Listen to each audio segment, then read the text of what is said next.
नमस्कार, बहुत स्वागत है आप सभी का। मैं हूं आपके साथ प्रियंका राय। बुलेटिन की शुरुआत करेंगे बड़ी खबर से। बीकानेर गुवाहाटी एक्सप्रेस हादसे को लेकर बड़ा अपडेट आपको बता दें।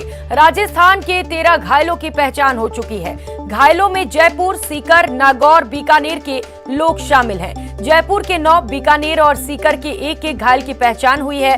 वहीं नागौर के 2 लोग घायल पाए गए हैं। तो वहीं हादसे में मारे गए 6 लोगों की भी पहचान हो चुकी है। राहत की बात यह है कि इन सभी 6 लोगों में राजस्थान से कोई भी नहीं है। तो कल ये दर्दनाक हादसा हुआ था शाम के करीब 5 बजे और इसको लेकर ये बड़ा अपडेट आया है। राजस्थान के 13 घायलों की पहचान हुई है, जिसमें जयपुर, सीकर, नागौर और बीकानेर के लोग शामिल हैं। तो वहीं पूरे हादसे में राहत की खबर यह है कि 6 लोग जिनकी मौत हुई है उनकी पहचान हो चुकी है। इनमें से राजस्थान से कोई भी शामिल नहीं है।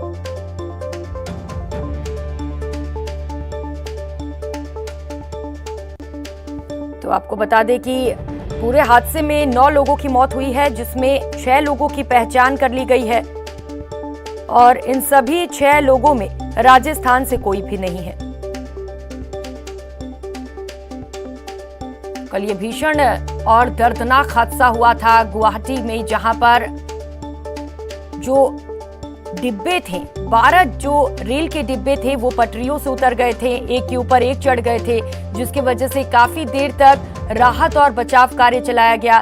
कई लोग इस हादसे में घायल हुए, 9 लोगों की मौत हुई। इस बीच बीकानेर गुवाहाटी एक्सप्रेस हादसे को लेकर आपको बड़ा अपडेट बता दें। राजस्थान के 13 घायलों की पहचान हो चुकी है। सहयोगी आसिफ इस वक्त हमारे साथ ज्यादा जानकारी के साथ जुड़ चुके हैं। आसिफ, राजस्थान के 13 घायलों की पहचान हुई है, क्या कुछ जानकारी इसे लेकर?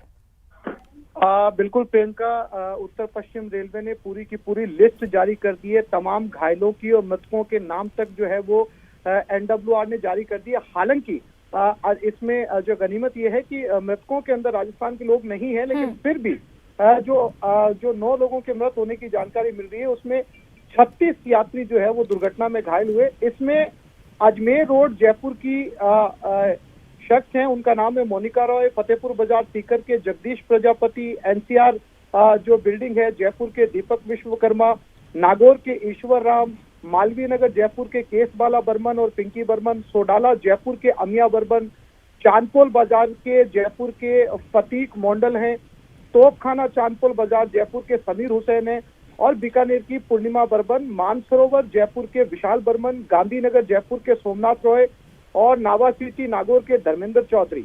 ये वो तमाम नाम हैं जो इस दुर्घटना के अंदर जो है वो घायल हुए हैं। अब घायलों की संख्या जो है वो 36 हो गई है और सभी के नाम और उम्र की लिस्ट जो है वो उत्तर पश्चिम रेलवे ने जारी कर दी है।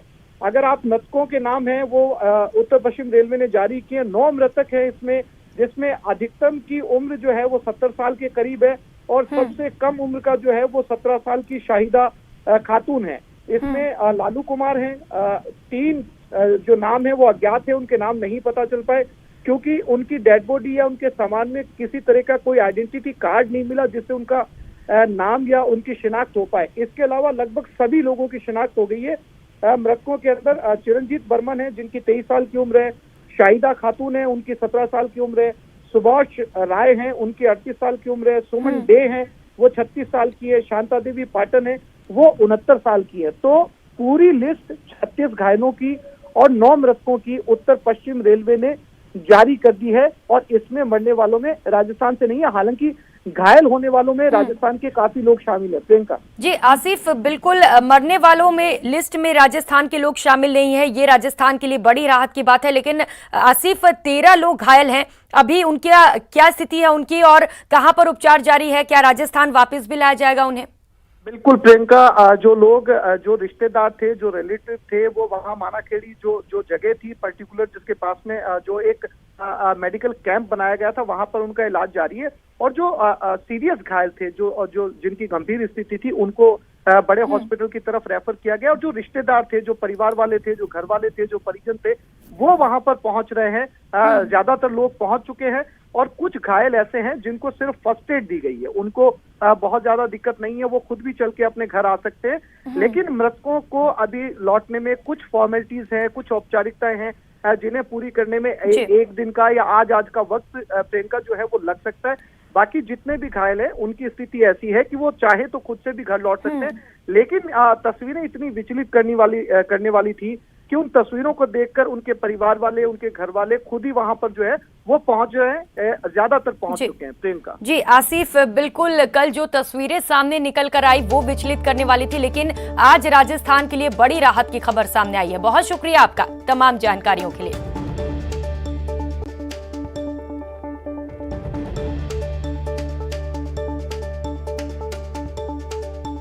ब्रेक के बाद आप सभी का स्वागत है। खबरों में आगे बढ़ेंगे। जयपुर से खबर है जहां पर सचिन पायलट की पतंग आसमान में उड़ती नजर आई। पायलट समर्थकों ने पायलट की कटआउट जैसी पतंग बनाई थी। समर्थकों ने पतंग बनाकर आसमान में उसको उड़ाया।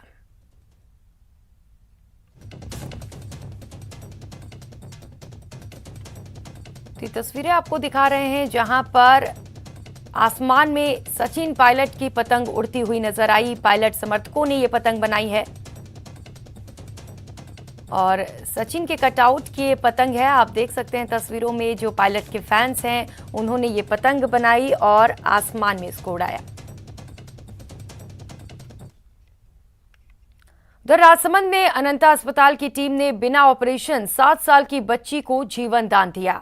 एंडोस्कोपी के जरिए बच्ची की छोटी आंत में फंसी 2 इंच की लोहे की कील को बाहर निकाला गया। अस्पताल के executive director doctor Nitin Sharma ने बताया कि बिजौलिया के रहने वाले नरेश धाकड़ की बेटी ने खेल खेल में लोहे की कील निगल ली थी। परिवार के लोग बच्ची तुलसी को पहले भीलवाड़ा लेकर गए। वहां डॉक्टरों ने ऑपरेशन करने की सलाह दी। परिजन उसे अनंता अस्पताल लेकर आए। अनंता अस्पताल में उसकी जांच की गई। जांच में पता चला कि कील बच्ची की छोटी आंत के पहले हिस्से में फंसी हुई है। डॉक्टर हेमंत जैन ने बताया कि आमतौर पर ऐसे केस में ऑपरेशन करने से नुकीली चीज निकलने पर आंतों के फटने और खून बहने का खतरा रहता है। बच्ची को चोटिल सर्जरी से बचाने के लिए एंडोस्कोपी की गई और कील को बिना ऑपरेशन के बाहर निकालने में सफलता हासिल हुई। खेलते कि दूसरे दिन इसका भीलवाड़ा में एक्सरा करवाया, सोनोग्राफी भी की, तीसरे दिन सोनोग्राफी की, ईसीजी वो क्या सीटी स्कैन भी करवाई। फिर वहाँ पे उन्होंने पहले तो हाँ भर रहे थे, पहले तो बोला कि निकाल देंगे, फिर बाद में उन्होंने कील की कंडीशन देख के मना कर दिया कि हम यहाँ नहीं निकालेंगे इसको। सीटी स्कैन में वो छोटी आंत के सबसे पहले पार्ट जिसको ड्यूडेनम कहते हैं उसके दूसरे और तीसरे हिस्से के मध्य में पाई गई। इस पोजीशन से एंडोस्कोपी करना काफ़ी रिस्की होता है क्योंकि पहली बात वो पॉसिबल हो भी नहीं पाता और दूसरी बात अगर पॉसिबल है तो वो परफोरेशन जिसको खाने की नली में छेद बोलते हैं वो होने के बहुत ज़्यादा चांसेस रहते हैं और ऐसे कंडीशन में पेशेंट को जान की रिस्क और भी बहुत सारी कॉम्प्लिकेशन होने की संभावनाएं रहती है। इस बुलेटिन में बस इतना ही। एक नजर क्रिप्टो की समझ पर। नमस्कार।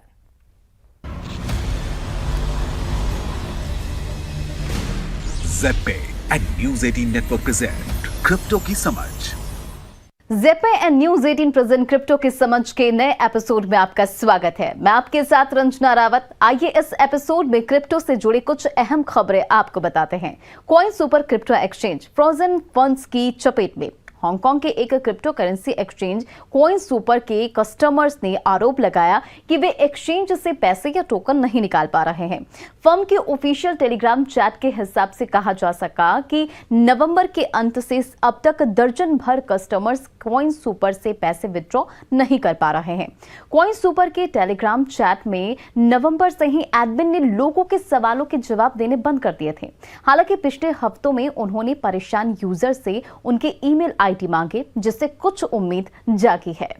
NFT ट्रेडिंग हब की खबरों के बीच गेम स्टॉप की बड़ी छलांग। रेडिट के cult favourite stock game stop corporation के शेयर की कीमत में 1/4 बढ़त दर्ज की गई।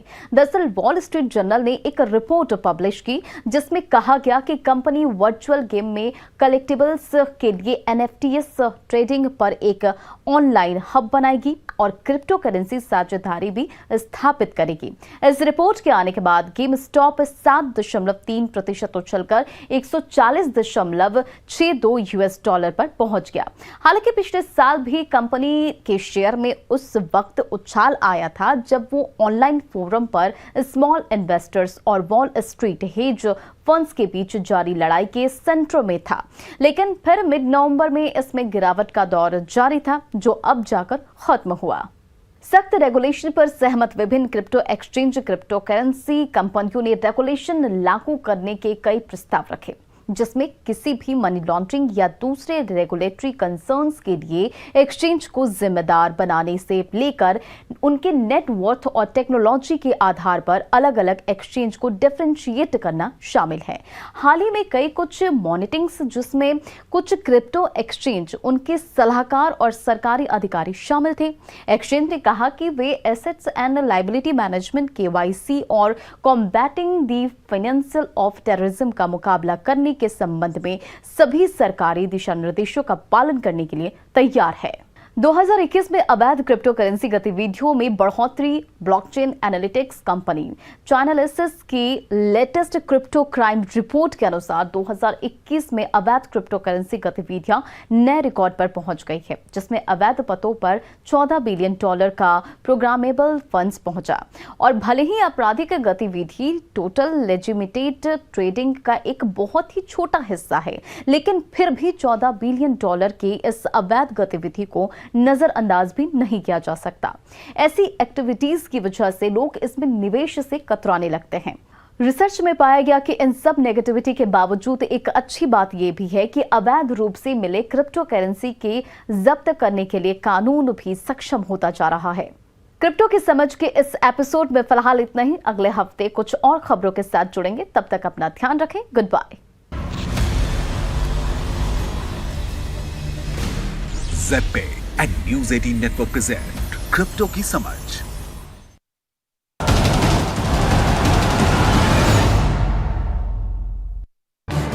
इस न्यूज हेडलाइन